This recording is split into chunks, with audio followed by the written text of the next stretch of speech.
So you'll notice the change to the shrine today is yellow candles instead of white ones. And we've got a single daffodil, this first daffodil at Taraloka. There are some more coming out now. And so yesterday we dedicated the day to Varochana, the white Buddha at the center of the mandala, infinite space, infinite illumination. And the rupa, it's probably a little bit small for you to see, is simply a Buddha figure with his hands in the mudra of teaching. So today we're focusing in the daytime on Shakyamuni. And in a way, it's like, you could say Varochana, it's the Buddha's enlightenment gone cosmic. It's the enlightenment that is available to us at every moment. It's the enlightenment that we cannot be separated from, even though the historical Buddha lived and died. But today we're going a bit more back into, the human realm, like, us, this situation, this scenario.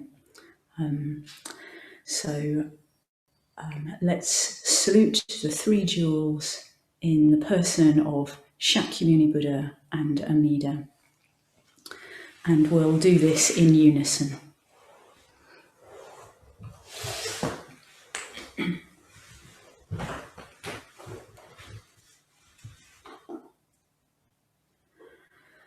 Namo Buddhaya, Namo Dhammaya, Namo Sanghaya, Namo Namah. Om Ha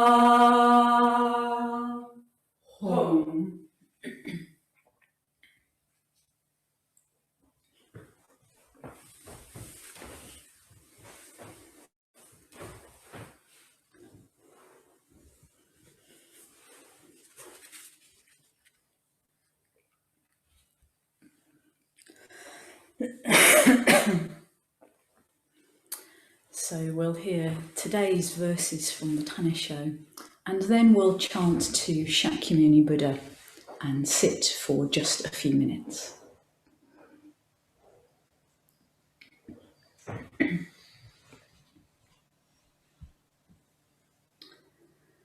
So from the epilogue.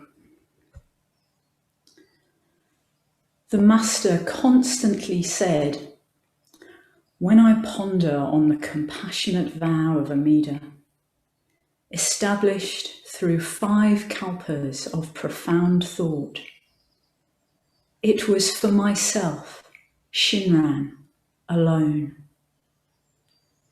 Because I am a being burdened so heavily with karma, I feel even more deeply grateful to the primal vow, which is made to decisively save me. As I now reflect upon these words, they are no different from the saying of Chantal.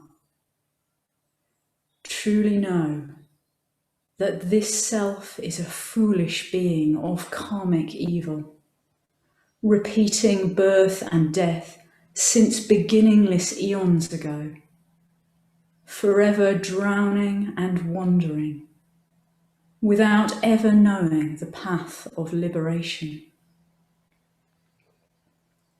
How grateful I am that Shinran expressed this in his own person, to make us deeply realize that we do not know the depth of karmic evil, and that we do not know the height of Tathagata's benevolence, both of which cause us to live in utter confusion.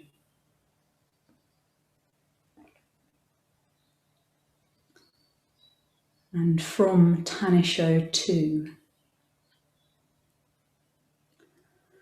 I really do not know whether the Nembutsu may be the cause for my birth in the Pure Land, or the act that shall condemn me to hell.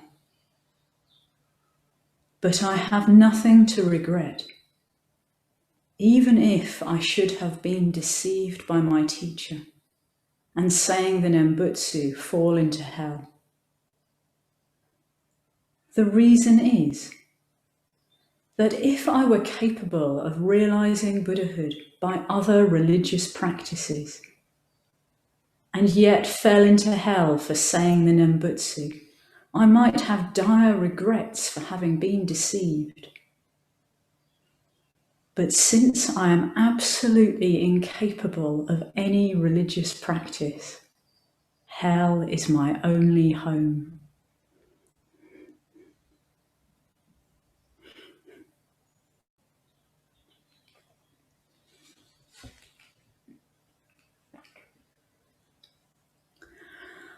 Om Mani Mahamani Shakyamani Swaha.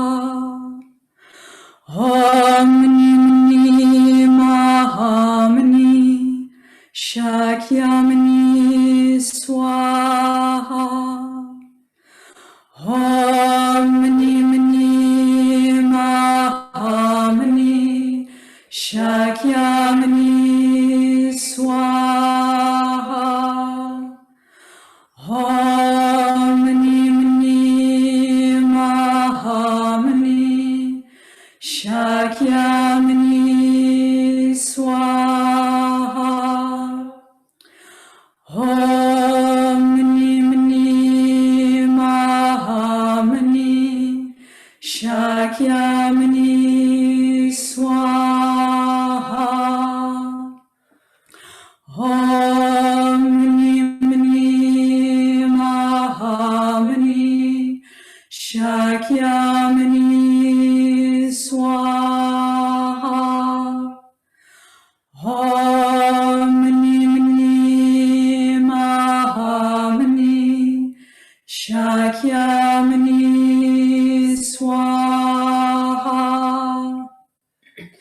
Om Mani Mahamani Shakyamani Swaha.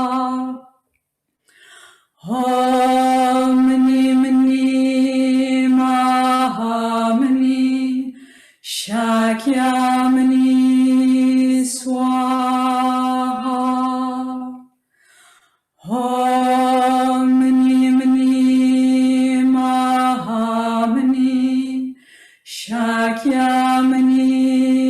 Swaha. Om Mani Mahamani Shakyamani Swaha. Om Mani Mahamani Shakyamani Swaha. Om Mani Mahamani Shakyamani Swaha.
Okay, so this talk is going to be on true entrusting and going for refuge.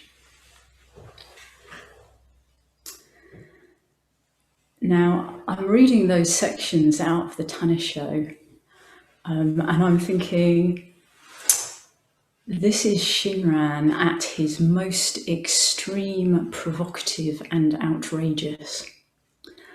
And I'm thinking, there are so many opportunities for people to have massive reactions to so many things in that text.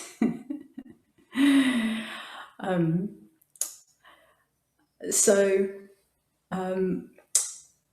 it's like Shinran is describing his sense of total commitment. Basically, he's saying,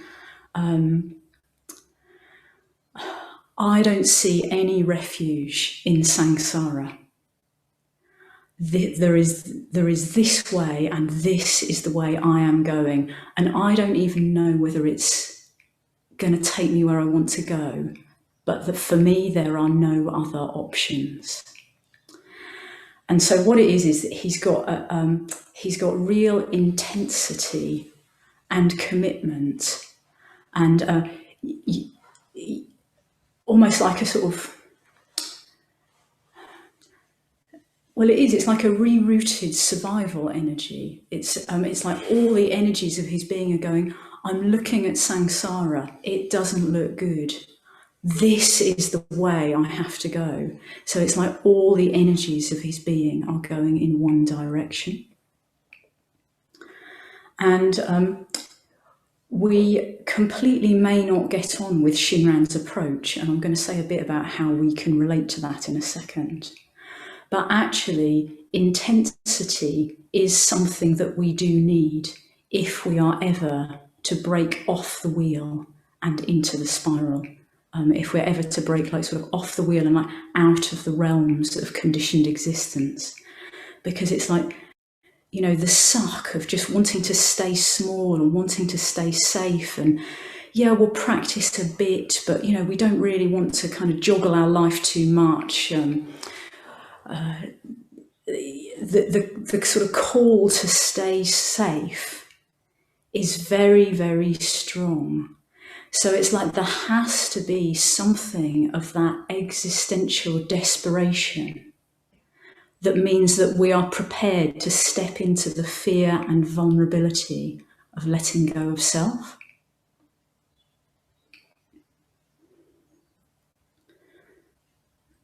I mean, this whole thing about self, for some reason, when I was meditating this morning, I was just having this image of a knot in a piece of string. I don't believe this is my image. Somebody probably told me at some point, where it's like self is like this knot, and it's all kind of like, you know, tangled up and all the rest of it. And it's like when you undo it, nothing has been lost. Nothing has been lost. The string is whole. The string is free. But the knot has been undone. But there's so much fear in letting go of that knot of self that causes us, you know, so much angst and suffering for ourselves and others. Yeah, so we're going to be going on to looking at, well, what is this existential perspective, and what does Shinran do with that? Okay, and then how does that relate to concepts that we might be much more familiar with? But I think I'll just start with, because basically, Shinran here, he's taken every practice in the Buddhist tradition and he's put it in the dustbin. He said, since I am absolutely incapable of any religious practice, hell is my only home. So he doesn't say there's anything the matter with the practices, but he just says, burdened with my conditioning as I am, with these afflictive emotions that arise in me, actually, I can't do these practices. Now, I must say, I've been trying for 15 years to do the mindfulness of breathing, and I'm not sure I've ever managed to get to 10.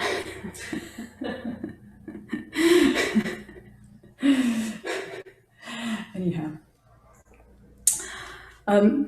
So just to say, I think like a sort of a natural question that might arise is like, how are we supposed to relate to this? Is Maitri Siddhi sitting here saying we should stop doing the mindfulness of breathing and the metta bhavana, and we should stop practicing precepts, and it's all not a good idea, and we just want to kind of like lie back on our sofas and say entrust to Amida? Okay, so well, like Shinran, I'd say, well, it's totally up to you. You can do whatever you like. But I don't, that's certainly not where I'm coming from, okay? That's not where I'm coming from. So Shinran probably would say that, but I'm not Shinran, okay? So I think this is where just touching back in on the 3 myths of the spiritual life is very, very helpful. Because the thing about them is they are all valid.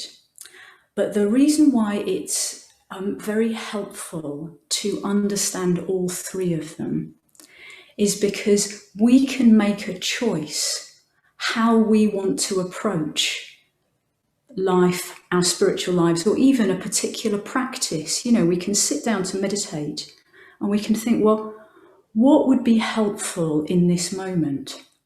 And sometimes I do sit down and I just think, I just want to do the metta bhavana from a self-development point of view, where I just sit here and actually, I just want to wish these people well. There's a simplicity to it. Or sometimes I just want to sit down and think, I just want to focus on my breath, and I can train my mind, because if I practice coming back to experience, actually, over time, I have found that my mind does come back to experience. Okay, so it's like when we sit down, it's like we can choose, okay, so what approach feels like it is going to be most helpful at this particular point in time? And we can slide in and out of the 3 myths. So for instance, I might sit down and be consciously focusing on my breath, and then something else might happen, like the Buddha might appear. And then it's like, oh, maybe I'll just sit in the presence of the Buddha. Okay, so it can happen quite spontaneously that we move between the myths, or it can happen as a result of like us consciously thinking, I'm going to take up this position in myself. And it's perfectly possible to do all the practices from a self-surrender point of view. And we're going to be trying this later. So, we can sit down and engage with the mindfulness of breathing practice with a sense that we are in the lineage of the Buddha. We are in relation to the Buddha as we sit and we engage with this practice that has so much history behind it. And our focus may be partly on the breath and partly on this sense of like connecting with the Buddha by doing his practice. Or say with the metta bhavana, sometimes I might sit down and I just feel like dry as an ash bucket. And actually it's like, there's no way I'm going to be able to wring a single drop of metta out of my heart. And in a way, like I can just surrender at that point and just go, here I am.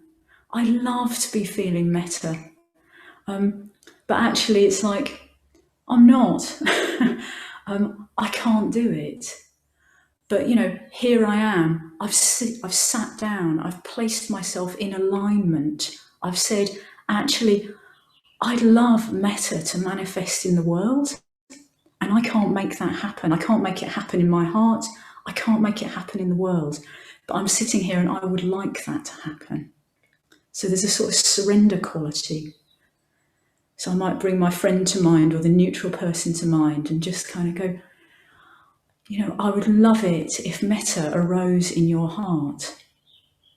But there's nothing I can do to make that happen. But you're still engaging with the metta bhavana, but from a self-surrender point of view. So such, with self-surrender, there's such a strong quality of, or just self-forgiveness. Like, yeah, my aspiration is I would love to be emanating whatever, and actually the reality is that isn't happening, but we're still in alignment. We're in relation to enlightenment. We're in relation to these qualities of enlightenment, even though what we might be in touch with at that moment is our sense of total failure. Sometimes I sit down, mindfulness is so not going to happen. But in a way, well, I can be in relation to that failure and to the fact that awareness is possible.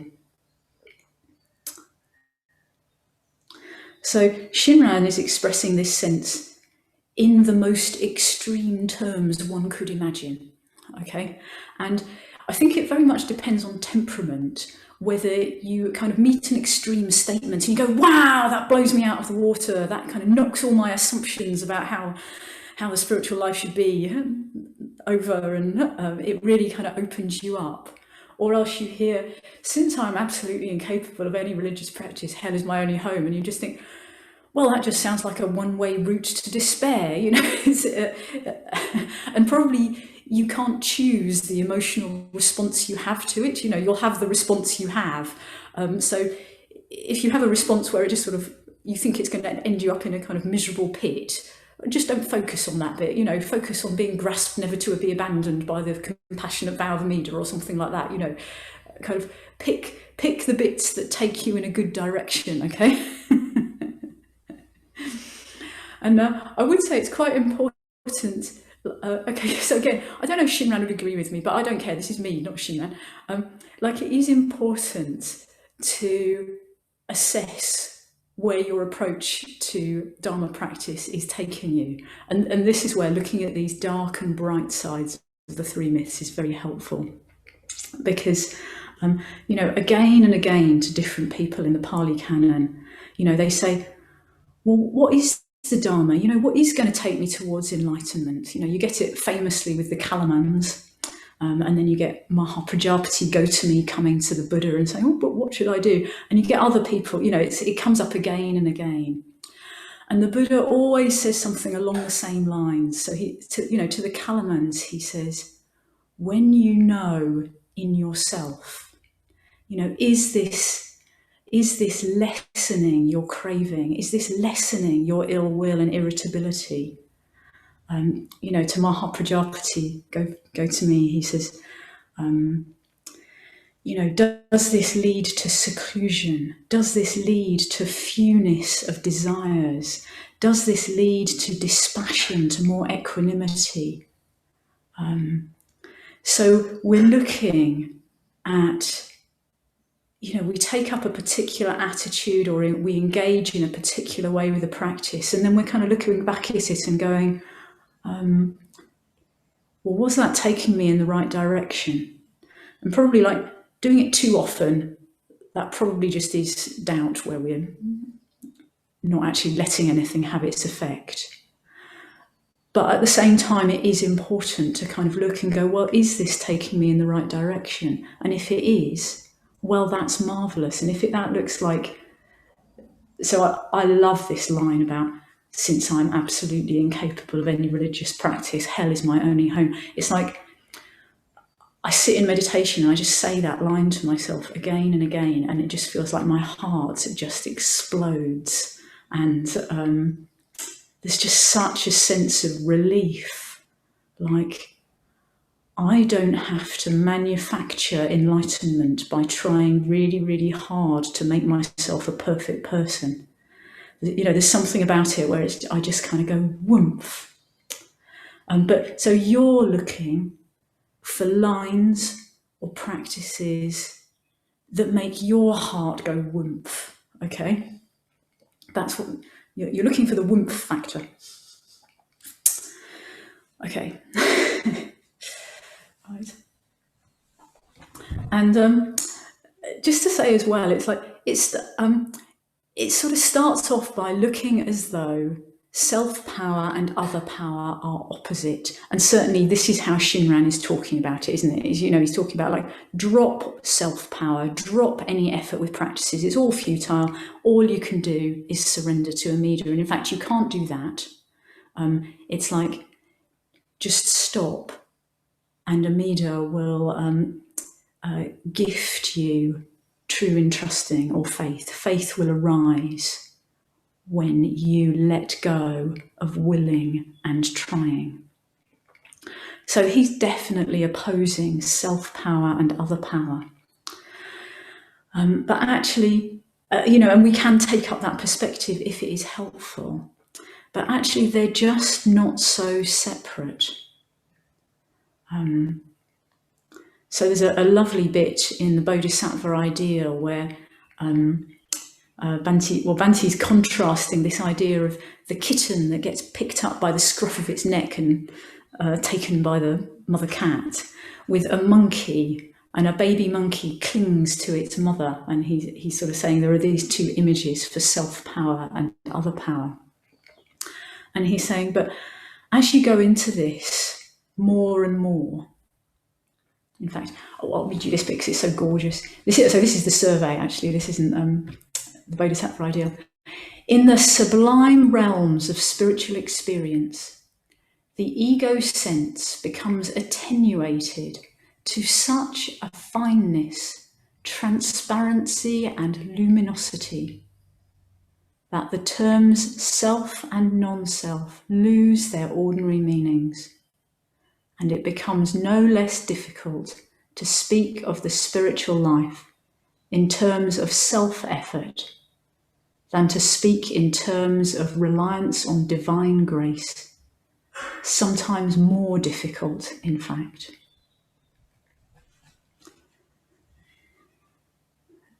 So going back to this bit in the Bodhisattva ideal, Banti's talking about, with self-power, we have this image of a path. So maybe we're walking along a road, so we walk by our own power. But did we build the road? So in a sense, we walk by grace of the road. So it's like in every practice, there are aspects of self-power and there are aspects of other power. And it's like, well, which perspective is it most helpful for us to look at? With that example of the mindfulness of breathing, we can think, I sit down and I am going to focus on the breath. And that can be very valid. Or we could sit down and we could just notice, oh, awareness is present. I'm breathing. I'm not choosing to breathe.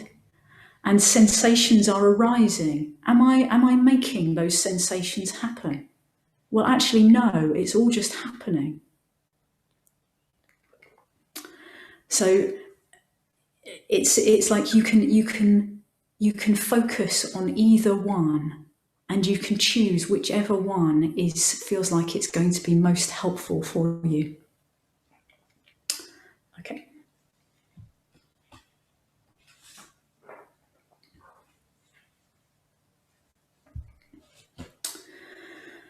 Right. So let's unpack a bit more about where Shinran is coming from.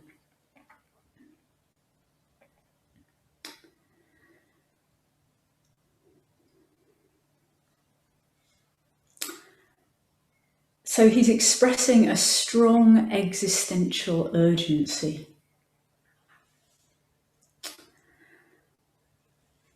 So some of you may have come across the parable of the white path, which is written by Chantal, one of the Pure Land patriarchs. And it's very important to Shinran and to the Pure Land tradition. And it just sort of shows how Pure Land is actually rooted in this sense of this sort of deep sense of the existential condition and the urgency of the need to practice. So this is Chantal's parable. So there's a person travelling towards the west, and he finds himself alone on a great plain. And he notices that he's being pursued by murderous thieves. Gangs of ruffians are kind of cutting him off on every side. And there are wild animals. There are like bears and lions and tigers kind of sneaking around the bushes, and they're all closing in on him as well.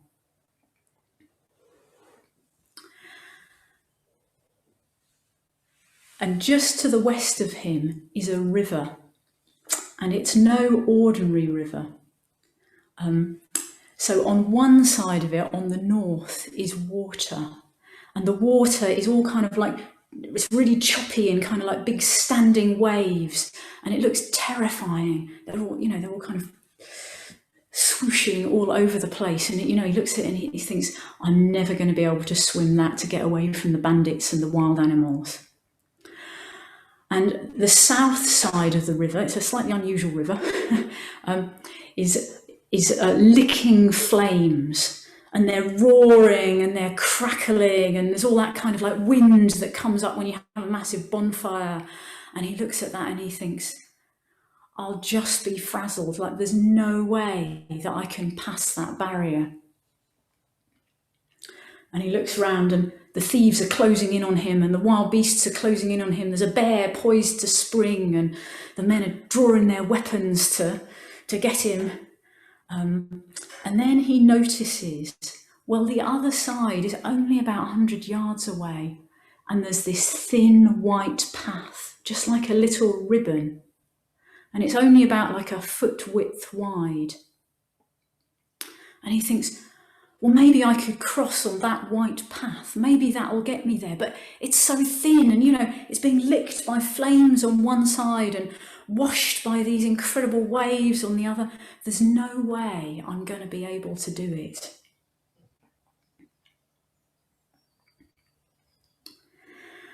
And then he realizes that there are two voices calling him. There's one voice on his side of the river, and it's saying, go on, you can do it. Just walk along that path, it'll be fine. And on the western shore, on the far side of the river, there's another voice that's calling and saying, come to me, come this way. It's going to be okay. Just walk along the white path. You're going to be all right.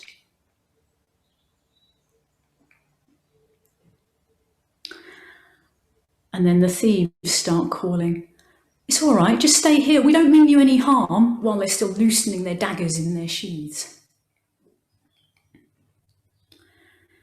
So this is Chantal's parable for the existential situation. So we've got the thieves, the murderous thieves, and the wild animals are supposed to be the six senses and the four elements. So it's like, this is samsara with all its dangers. The water is lust or desire, like these currents of craving that just sweep us where we don't necessarily want to go. And the fire is anger or hatred, that fire that just rises up in us when somebody else does something that actually we really didn't want them to do that thing. And the voice from this shore is Shakyamuni Buddha, all the teachings of Shakyamuni Buddha.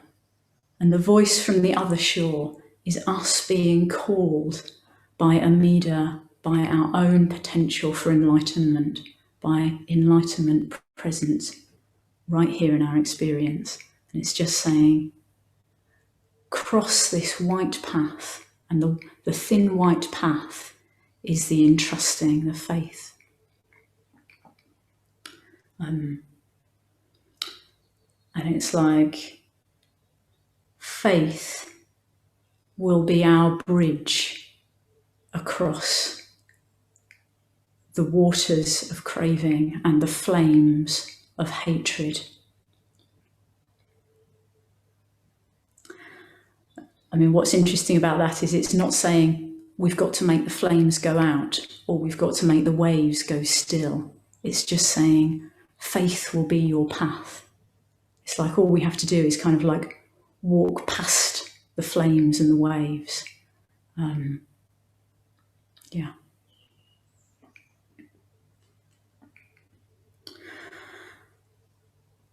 So then let's link this back into the main Buddhist tradition. Because in Shinran's terms and Chantal's terms, he's seeing the existential situation as dangerous. And the response to that is true entrusting, is faith. Now, the Buddha has a very sort of similar, something. So when he's talking about his decision to go forth, he could have just stayed in his father's palaces and enjoyed delicious food and women and pleasures and power, and he could have had a really nice, comfy life in samsara. And why was it that he didn't just settle for that? So he says, why, being myself subject to birth, aging, ailment, death, sorrow, and defilement, do I seek after what is also subject to those things? Suppose, being myself subject to those things, seeing danger in them, I sought after the unborn, unaging, unailing, deathless, sorrowless, undefiled, supreme release from bondage, nibbana. So the Buddha's expressing this same kind of sense of seeing the danger in placing our faith, in trusting to our bodies, which will age and die, to a stable society that will provide us with pleasures and safety. And entrusting to a kind of belief that just the pleasures and satisfactions and ambitions of this world can ever give us true and lasting fulfillment. However wonderful our life may be, actually we are never going to be satisfied, because it's like there is this part of us that knows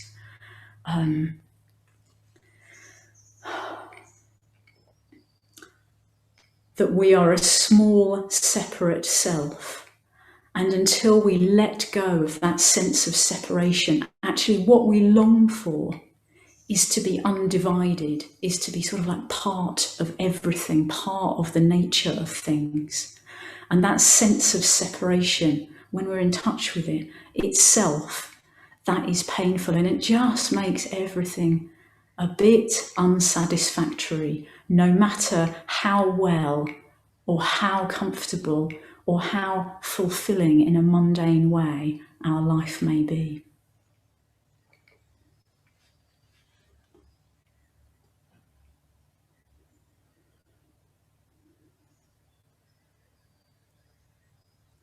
And actually, the Buddha also talks about it in quite extreme terms. Okay, so this is from the Dhammapada, and I always want to, go into the middle of a kind of wide space and declaim this at the top of my voice, and sometimes I do on the moors or something like that. What mirth can there be, what pleasure, when all the time everything is burning with the threefold fire of suffering, impermanence, and insubstantiality? Covered though you are in blind darkness, yet you do not seek a light. I just hear so much compassion in that last bit where he's just going, why? Why stay entranced with what is impermanent? Don't do it. Seek a light.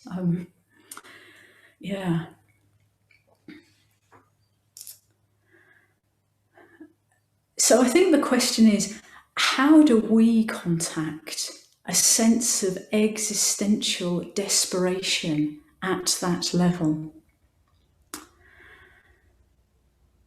And so, very, very traditional ways would be the 4 reminders. So reflecting on this precious human birth, it's possible to become enlightened. So why would we not spend this precious human life putting everything we can in the pursuit of awakening? Why would we not? One day I must die.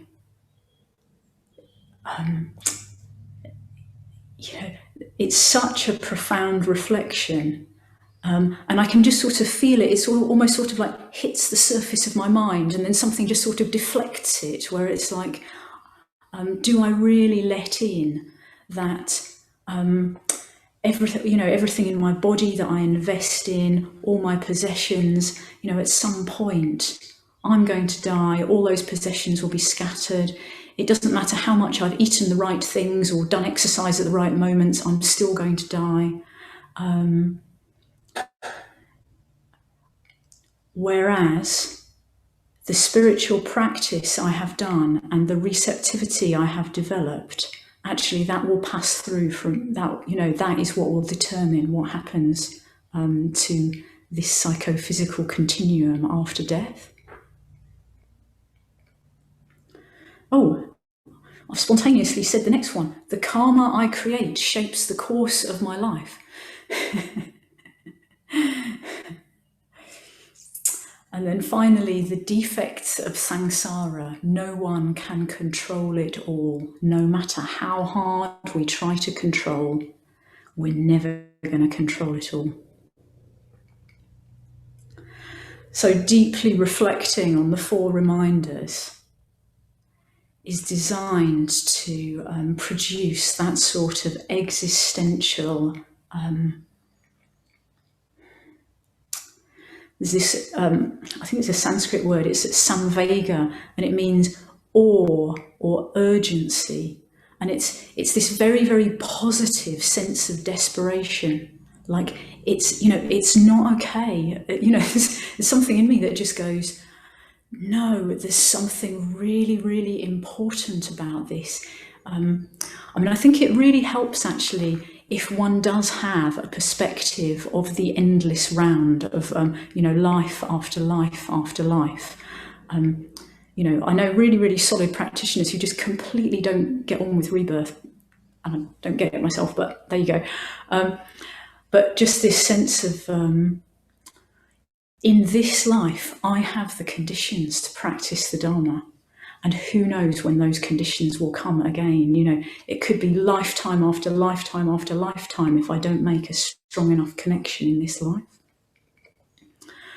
So I suppose the question for us, and possibly something we could talk about in the groups, is where do we get a sense of existential urgency?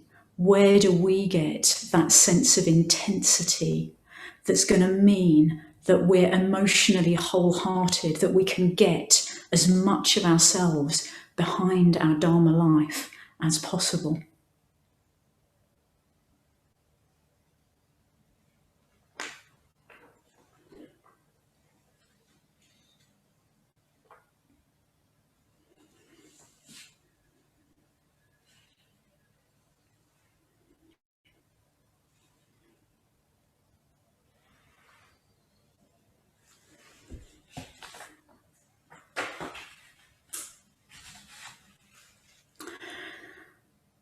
So the Buddha talks about this sense of existential urgency. And he goes forth and he goes for refuge. Now, he doesn't think about it in those terms because, in a way,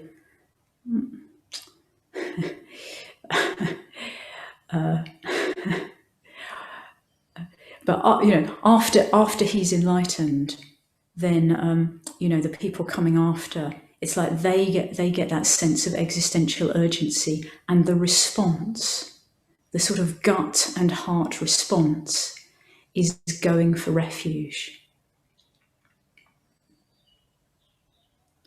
So we're going for refuge from a danger towards safety. In the Dhammapada, nirvana is called, I don't know, the supreme safety or the supreme security or something like that. We're abandoning false refuges and we're taking refuge in the three jewels. And how we talk about that, or how Bhante talks about that, is in terms of commitment. So we're committing to action. Yeah, we're committing to following the path of ethics, meditation, and wisdom. And for Bhante, going for refuge is central.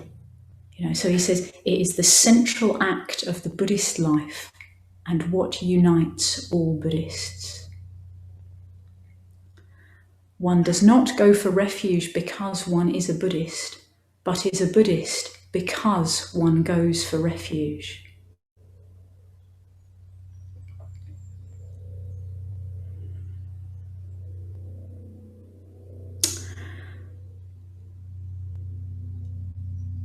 So we're used to thinking about going for refuge in terms of in this very, very active way, where it's like it's our commitment, it's what we do, it's how much we live our practice.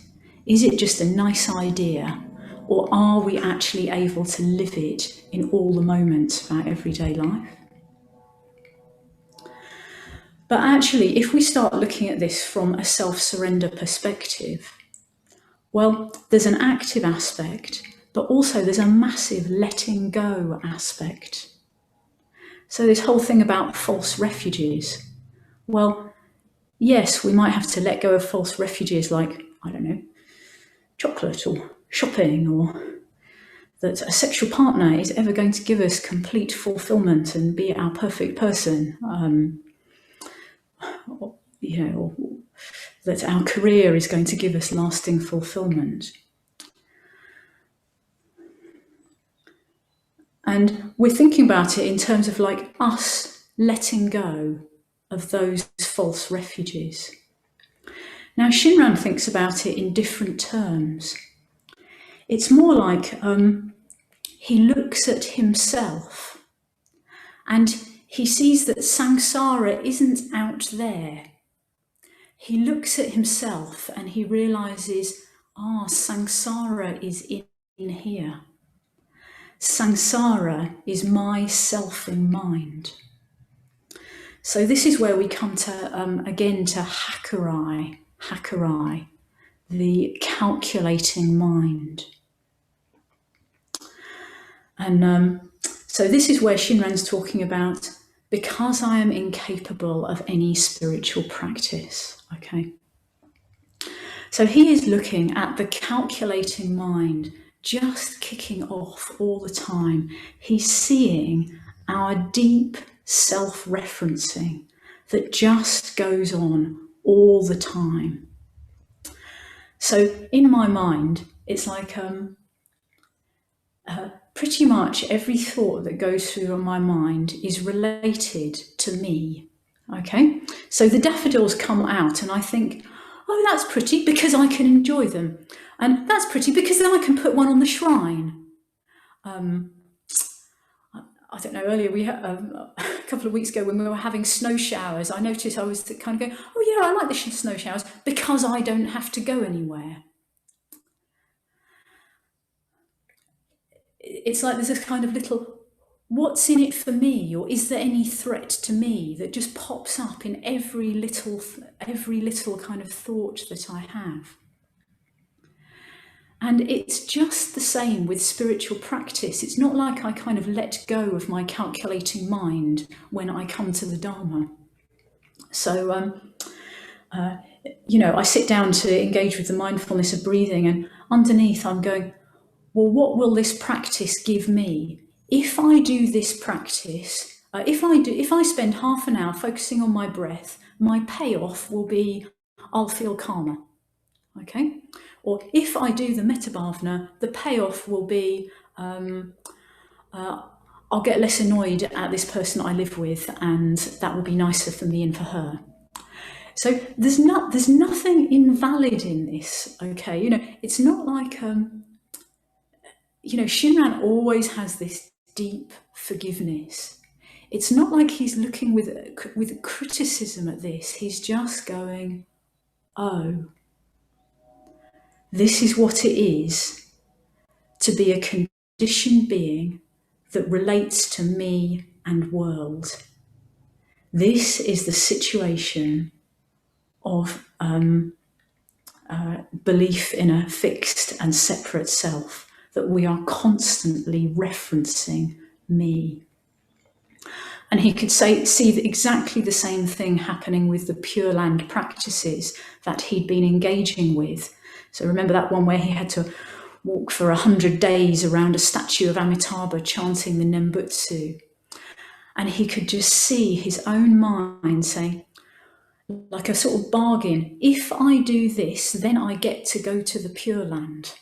It's like, so this is what he calls the utility value of the Nembutsu, if you're reading more widely into the Tanisho. So are we simply relating to our Dharma life as a transaction where if I manipulate my mind in this way, I get what I want?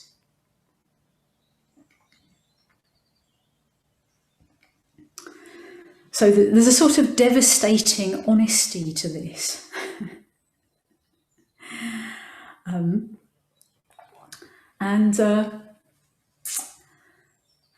Where am I going now? I could go so many different directions.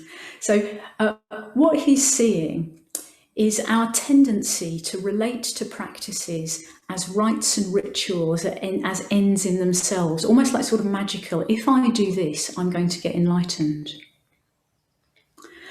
Now, when he has that crisis in his spiritual life, where it's like he's really coming up against his calculating mind, he's just seeing it doing its own thing again and again and again. And he realizes, well, what is the false refuge? Okay, so this is me using our language. Shinran clearly doesn't use this language. But he's saying, well, what is the false refuge? The false refuge is me believing in and trusting and listening to small mind that is deeply conditioned, reactive, and just wants what I want.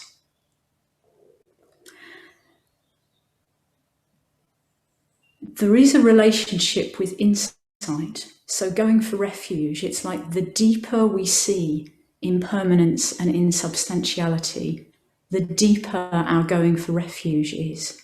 So this is where Bhante talks about the levels of going for refuge.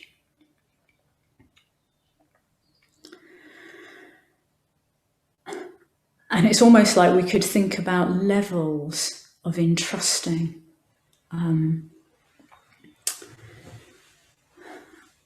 Okay, how am I linking this back?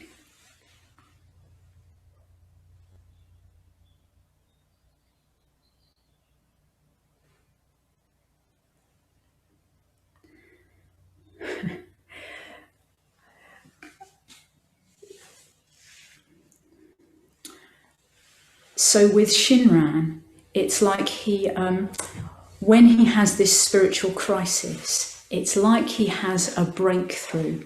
He has an insight breakthrough. Okay. So he sees that the world is conditioned, that he can't control it and get satisfaction and fulfillment. But he turns that same light on himself and he says, investing in me, small me, that is the false refuge. And then he kind of sees, well, he can't not do it. We can't not do it. But what he does is he's because he's been granted the mind of Amida, this insight experience, it's like he's able to see really, really clearly us as conditioned beings and our small minds doing their thing, seeing everything in terms of me, and he sees investing in that selfing mind. That is the false refuge.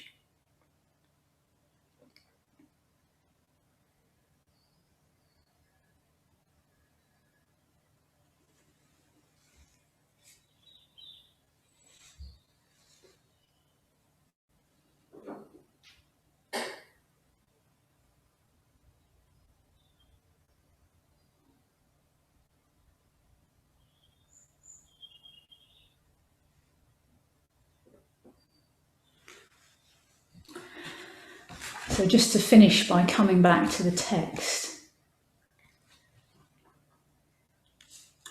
I'll just read this part from the epilogue again. The Master constantly said, when I ponder on the compassionate vow of Amida, established through 5 kalpas of profound thought, it was for myself, Shinran, alone. Because I am a being burdened so heavily with karma, I feel even more deeply grateful to the primal vow, which is made to decisively save me. As I now reflect upon these words, they are no different from the saying of Chantal. Truly know that this self is a foolish being of karmic evil, repeating birth and death since beginningless eons ago, forever drowning and wandering, without ever knowing the path of liberation.